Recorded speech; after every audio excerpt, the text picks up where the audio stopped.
My wife said, "You're an adult. Cook for yourself." I'm not running a restaurant, so I did.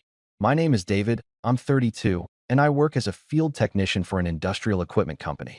Most days I'm out there fixing machinery in warehouses, factories, sometimes construction sites, and my shifts run anywhere from 12 to 14 hours depending on how bad things break down. I'm married to Linda. She's 29, and she has two kids from her previous marriage, Ryan, who's 11, and Sophie, who's 8. When we first started dating about 5 years ago, everything felt right, you know? We'd cook together on weekends. She'd try these new recipes she found online. I'd grill steaks in the backyard, and the kids would set the table like it was some kind of game. We'd sit down together, talk about our days, laugh at Ryan's terrible jokes, and Sophie would show us her drawings from school. It felt like a real family, the kind I always wanted growing up. After we got married 3 years ago, Linda decided to quit her office job and go freelance as a graphic designer so she could be home more with Ryan and Sophie. I supported that decision completely because I saw how much she cared about being there for them, picking them up from school, helping with homework, making sure they had a parent around. But somewhere along the way, things shifted in a way I didn't notice at first. I started covering more and more of the bills, which made sense since my income was steady and hers fluctuated with projects. The mortgage, the car payments, groceries, utilities, the kids' school supplies, their sports fees, everything gradually landed on my paycheck. I told myself it was temporary, that once her freelance work picked up, we'd balance things out again. Months turned into a year, then 2 years, and nothing changed. I didn't complain because I figured that's what you do when you love someone. You carry the weight when they need you to. But I started noticing other things too, small things that added up. Dinner wasn't ready when I came home anymore, even on days when I texted her my schedule. The house wasn't messy exactly, but it wasn't the way it used to be either, like nobody really cared if I walked into clean space or chaos. Linda spent a lot of time on her laptop, which I assumed was work, but sometimes I'd see her scrolling through social media or chatting with friends while the kids watch TV. I'm not saying she wasn't doing anything. She was definitely busy with the kids and her projects, but it felt like I'd become invisible unless there was a bill to pay or something that needed fixing. Then came that Thursday in late July. I remember it perfectly because it was one of those days that just breaks you down piece by piece. I got called out at 6 in the morning to a factory 2 hours away where their main conveyor system had completely died overnight. The place was like an oven, no air conditioning in the work area, just industrial fans pushing hot air around, and it was 95 degrees outside.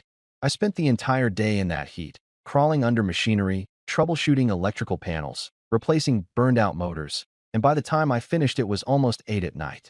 My shirt was soaked through with sweat, my hands were covered in grease and small cuts from sharp metal edges, and I hadn't eaten anything except a protein bar I found in my truck around noon.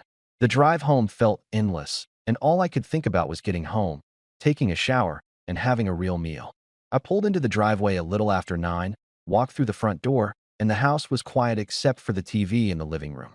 Ryan and Sophie were in their rooms, probably getting ready for bed, and Linda was on the couch with her laptop. I dropped my work bag by the door and went straight to the kitchen, hoping maybe there were leftovers from dinner I could heat up. I opened the fridge and saw some sandwich stuff, a few yogurts, half a pizza from 2 days ago that looked questionable, but nothing that resembled a meal someone had saved for me. I stood there for a second, just staring into the fridge, feeling that exhaustion settle into my bones. I walked back to the living room and asked Linda if there was anything for dinner. She didn't even look up from her screen. "We ate at 6, she said, like I should have known. "There's stuff in the fridge." I told her I just got home, that I'd been working for 14 hours in brutal heat, and I was really hoping for something more than sandwich supplies. That's when she finally looked at me, and her expression wasn't sympathetic or apologetic, it was annoyed. "You're an adult," she said coldly. "Cook for yourself. I'm not running a restaurant." Those words hit me like a physical thing, like someone had shoved me backward. I just stood there looking at her, waiting for her to realize how harsh that sounded, waiting for her to soften and say she didn't mean it that way. But she just went back to her laptop like the conversation was over. I didn't say anything else. I just turned around, went back to the kitchen, and made myself a peanut butter and jelly sandwich like I was 10 years old again.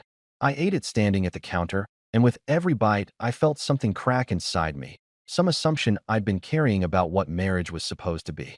I kept thinking about my parents. My dad worked construction his whole life, long hours, hard physical labor, and my mom always had dinner ready for him when he came home. Not because she had to, not because he demanded it, but because she cared about him and wanted him to have that after a long day. It wasn't about gender roles or old-fashioned thinking. It was about love and consideration, about seeing your partner work themselves to exhaustion and wanting to take care of them. That's what I thought I had with Linda, that same kind of partnership. But standing there with that sad sandwich, I realized I'd been fooling myself. When was the last time she asked how my day was and actually listened? When was the last time she did something just because she thought it would make me happy? I couldn't remember. The thought that scared me most wasn't the cold dinner or the harsh words. It was the question that came after them. Was I just a paycheck to her? Was I just the guy who kept the lights on and the mortgage paid while she lived the life she wanted? I didn't have an answer that night, but I knew something had fundamentally changed. I finished my sandwich, took a long shower, and lay in bed staring at the ceiling while Linda slept next to me like nothing had happened. That phrase kept echoing in my head. You're an adult. Cook for yourself. And I realized she was right about one thing. I was an adult, and maybe it was time I started acting like one by taking care of myself, because clearly nobody else in this house was going to do it. I just didn't know yet that taking care of myself was going to look very different from what she expected.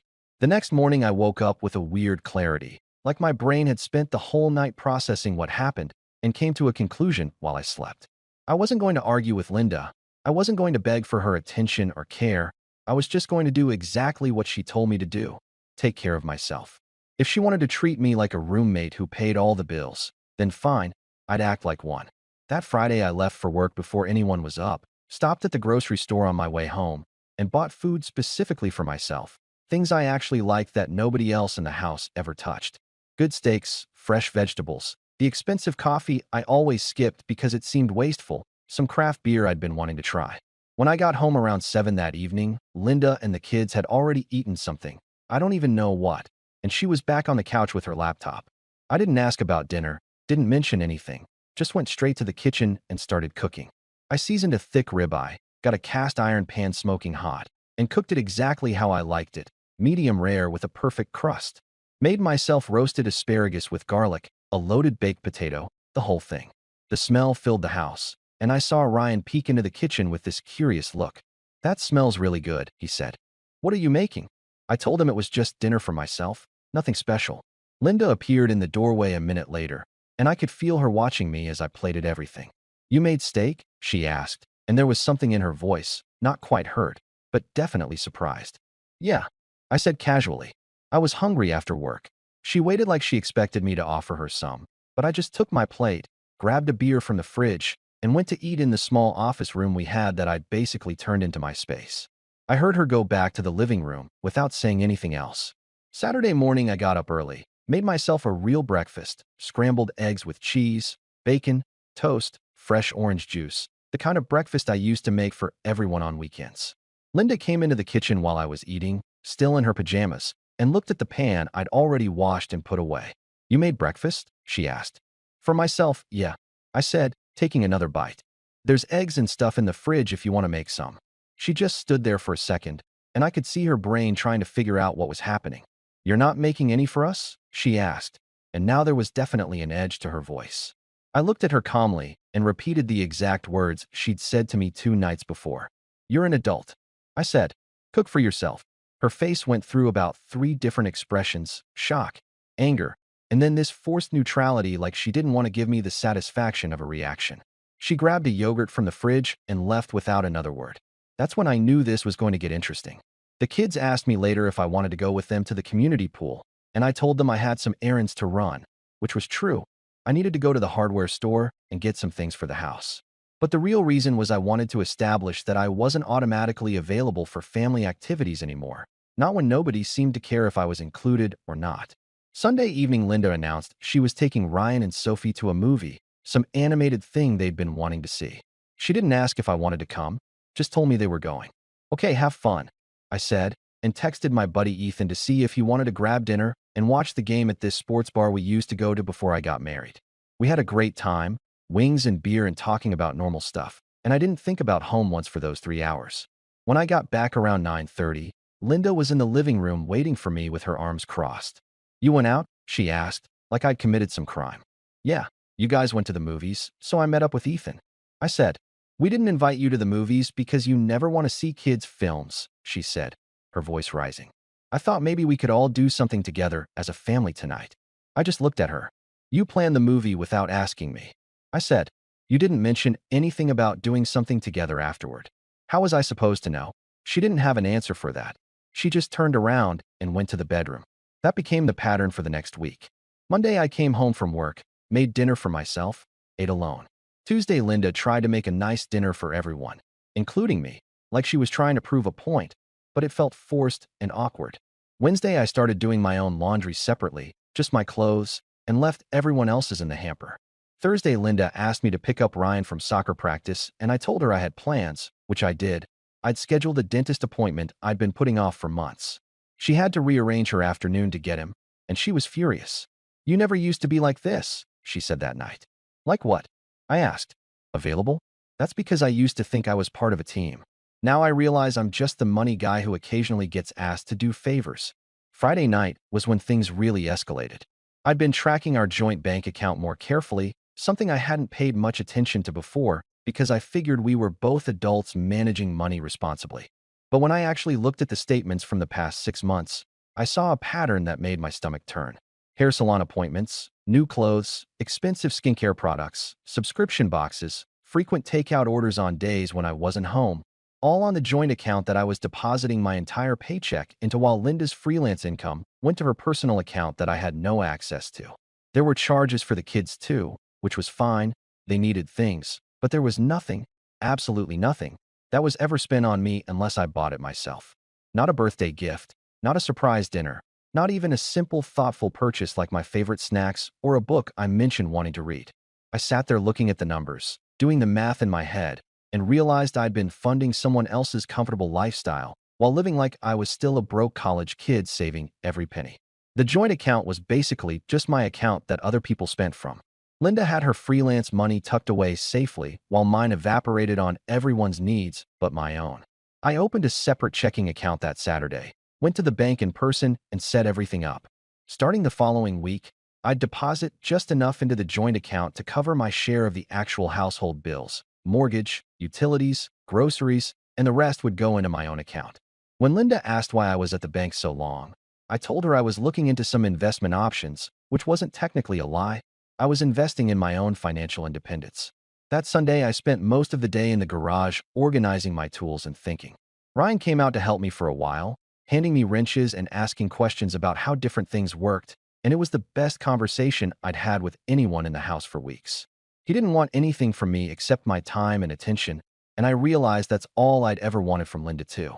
Sophie brought me a drawing she'd made of our family, and in the picture I was standing slightly apart from everyone else, not intentionally I think, just the way an 8-year-old naturally drew what she observed. I taped it to my toolbox and felt this heavy sadness settle over me. Even the kids could see I didn't really belong anymore. That night, lying in bed with Linda on the far side of the mattress like we were strangers, I had this thought that wouldn't leave me alone. In this house, in this family, I wasn't a husband or a partner or even really a parent figure to Ryan and Sophie despite 3 years of trying. I was a provider, a financial resource, someone who kept the machine running but wasn't actually part of the life that machine supported. Every interaction had become transactional. Every request was really a demand. Every day was just me showing up to fund a life I wasn't truly included in. I thought about that phrase Linda had used during our argument, "You never used to be like this," and I realized she was right. I never used to have boundaries. I never used to question where my money went or whether I was valued beyond my paycheck. I never used to expect basic consideration or care. I just gave and gave and gave, hoping eventually someone would notice and appreciate it. But that's not how it works. People don't appreciate what they don't value, and Linda had made it crystal clear that the only thing she valued about me was my ability to keep paying for everything. The man behind the paycheck? The guy who worked 14-hour shifts in 95-degree heat? The husband who just wanted someone to care if he came home exhausted and hungry? That person was invisible to her. And you know what the worst part was? I let it happen. I trained her to treat me this way by accepting less and less until there was almost nothing left. But I was done training her, done hoping things would magically improve, done being invisible in my own home. I was a financial sponsor for someone else's life, and that realization, as painful as it was, finally gave me the clarity I needed to figure out what came next. Monday morning, I called a family law attorney during my lunch break. His name was Robert Chen, came highly recommended from a guy at work, and he agreed to see me that Wednesday. I left work early and drove to his office downtown. He was straightforward, no sugarcoating, just facts. We talked about the marriage, finances, the kids. When I explained Ryan and Sophie were from Linda's previous marriage and weren't biologically mine, he nodded like he'd heard this story before. The good news hit me like relief I didn't know I needed. My financial exposure was limited. The house was in my name only. My parents had given the down payment as a wedding gift to me, and I'd been paying the mortgage alone. Linda's freelance income went to her separate account while I deposited everything into our joint account. Robert said this worked in my favor. I could demonstrate inequitable contribution. Given the marriage was under 5 years, no biological children together, and the financial imbalance, I was looking at a clean separation. I sat in my truck afterward for 20 minutes, just thinking. This was real now. I could end this marriage without being destroyed financially.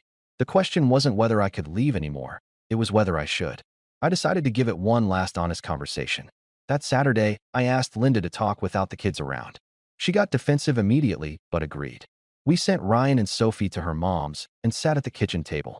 I laid everything out. The loneliness of working brutal hours and coming home to indifference, being treated like an ATM, carrying all financial weight while she kept her income separate, becoming invisible unless there was a bill to pay.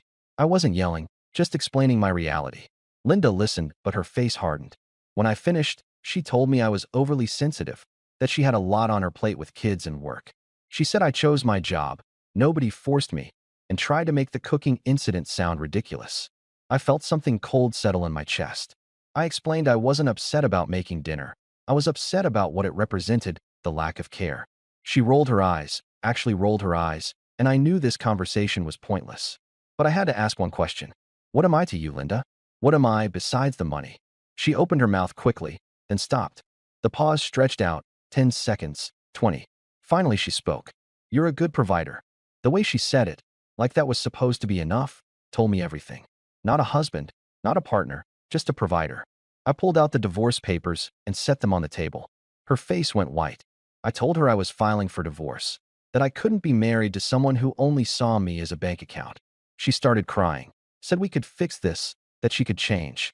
I reminded her I'd given her 3 years of chances. If I have to force you to love me, then it's not real, I said. She kept crying, but I'd heard enough empty promises. The next weeks were tense. I moved to the spare bedroom.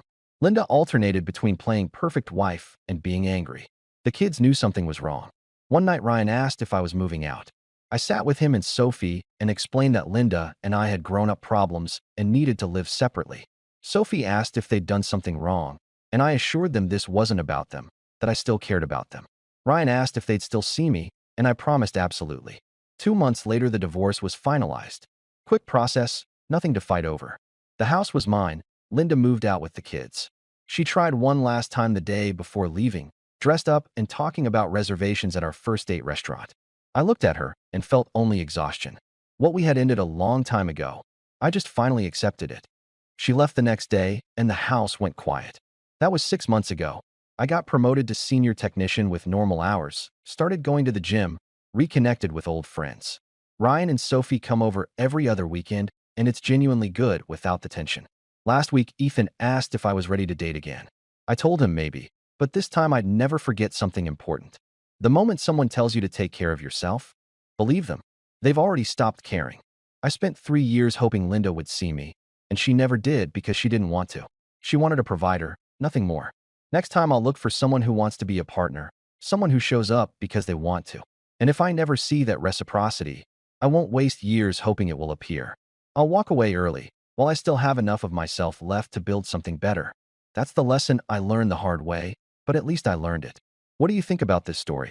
Let me know in the comments, drop a like, and don't forget to subscribe for more real-life stories.